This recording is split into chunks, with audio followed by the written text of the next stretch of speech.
Chào các bạn nhá. Mình vừa sang hàng xóm chơi mình nhặt được cái này này.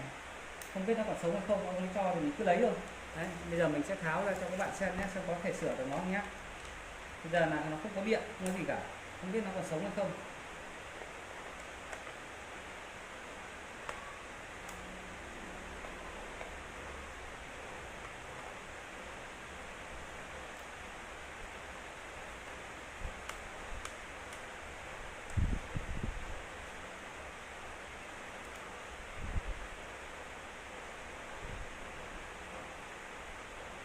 Nên cái này còn chưa tháo được bao giờ bạn này, để nó vẫn còn kem của nó này, bây giờ chọc cái kem này. Đấy.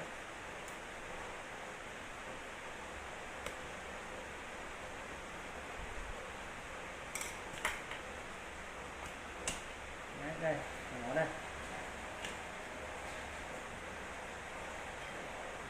Đây là cái lưới 3 lớp của nó các bạn nhá, lưới 3 lớp của nó, lưới điện, lớp giữa là điện điện dương này và hai lớp ngoài là điện âm này. Đấy, đây nó có 3 lớp. Đây, trong những cái này thì bây giờ mình sẽ kiểm tra từng thứ một. Đây, mình kiểm tra cái này trước nhé. Đây, mình kiểm tra cái này, nó là cục pin, pin sạc của nó.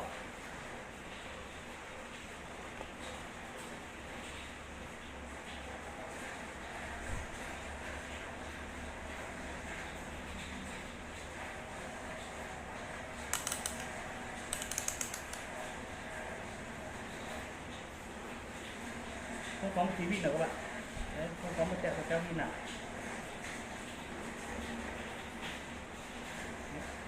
Không còn một tí pin nào ạ. Không biết là nó bây giờ phải sạc cái pin cho nó thì mình mới biết được là nó còn sống hay không. Đấy, mình sẽ tháo cái này ra, mình sẽ cắm vào sạc. Cái này không tháo rồi, cái này mà tháo ra thì nó bung mất.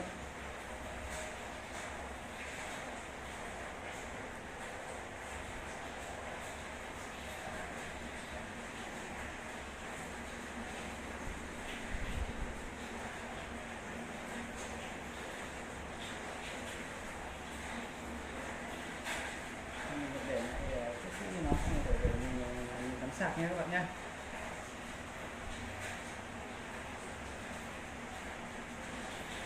Để này, để này,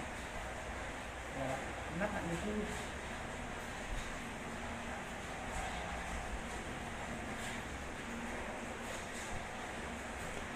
Đấy, mình sẽ kéo nó, mình sẽ lắp thật nhẹ cho bạn.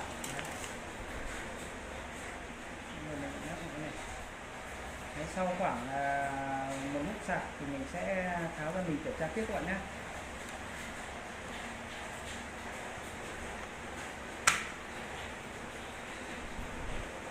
Bây giờ mình đặt tạm hai con ốc vào đã, để mình sạc vào đã.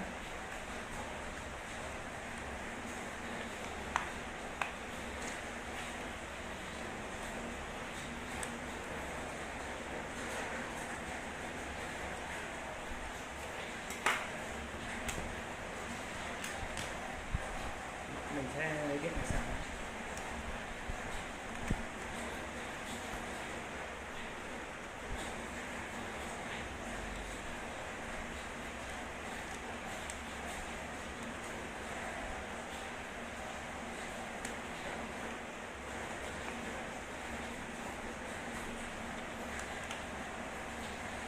Các bạn này, đấy, sạc cũng không thấy gì các bạn ha.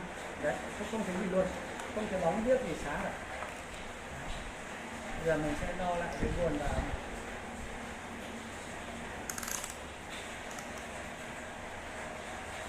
Không thấy gì luôn, không thấy gì hết. Giờ mình tháo nó ra, mình kiểm tra cái này này.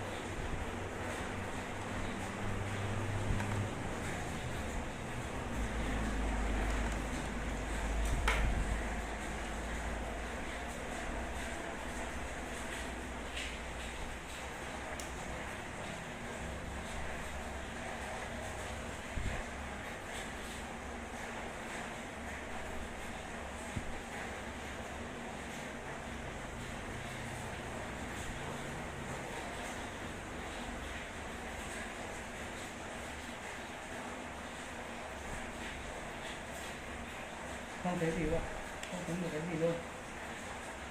Đấy. Bắt buộc mình phải tháo xong rồi mình kiểm tra rồi.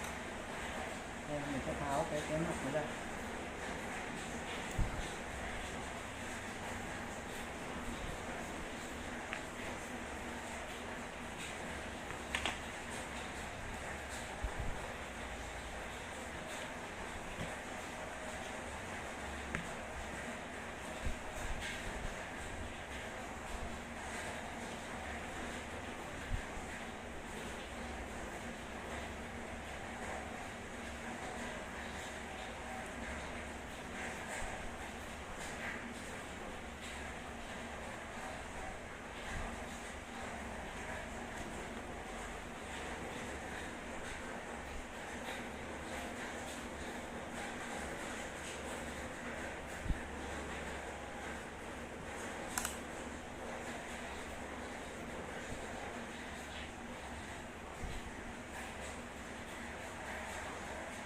Không thấy một cái gì đâu. Đấy là mình cũng chưa biết nó bị làm sao.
Không có một tí điện nào đường vào nguồn này nó đang bị làm sao vậy?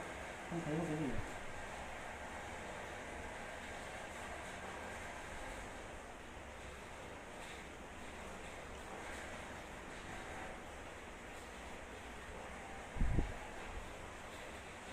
Mất hết luôn.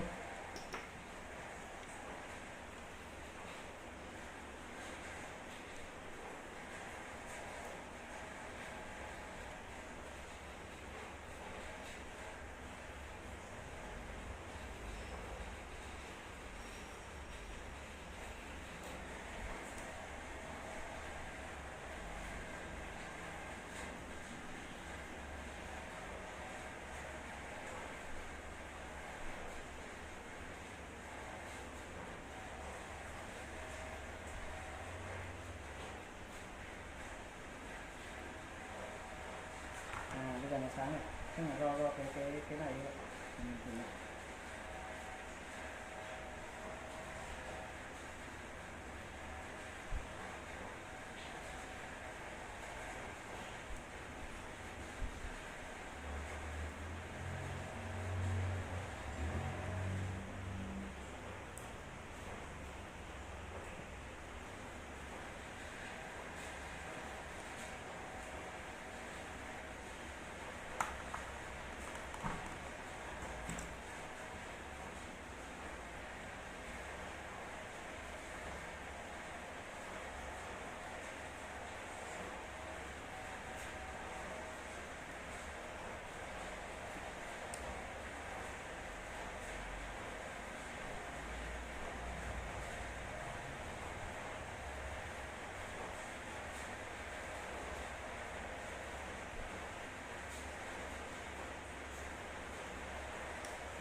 Đấy, đấy cái sáng rồi.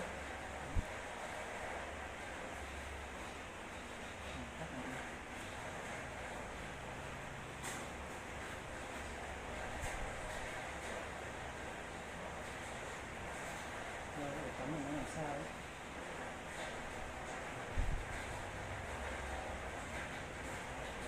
Đấy, bây giờ mình để nguyên thế này một lúc các bạn nhé. Đây sau 1 tiếng mình đã sạc rồi, và bây giờ mình sẽ thử lại xem nó còn sống không các bạn nhé. Đây, mình rút ra. Đấy. Giờ mình đo ắc quy, mình thấy ắc quy nóng rồi nhưng không biết là điện nó có vào không.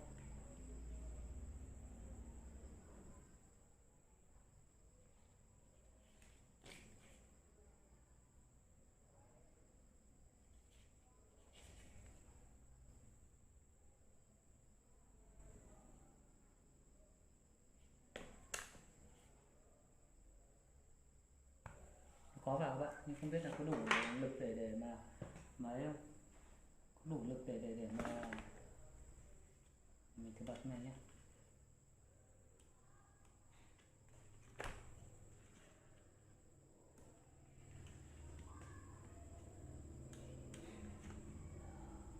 Mình không thấy gì cả.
Không được các bạn, nó chết được các bạn, mà mình cũng chưa biết nó chết cái gì nên mình chưa kiểm tra được. Thôi chào các bạn nhé, hẹn các bạn trong các video sau nhé.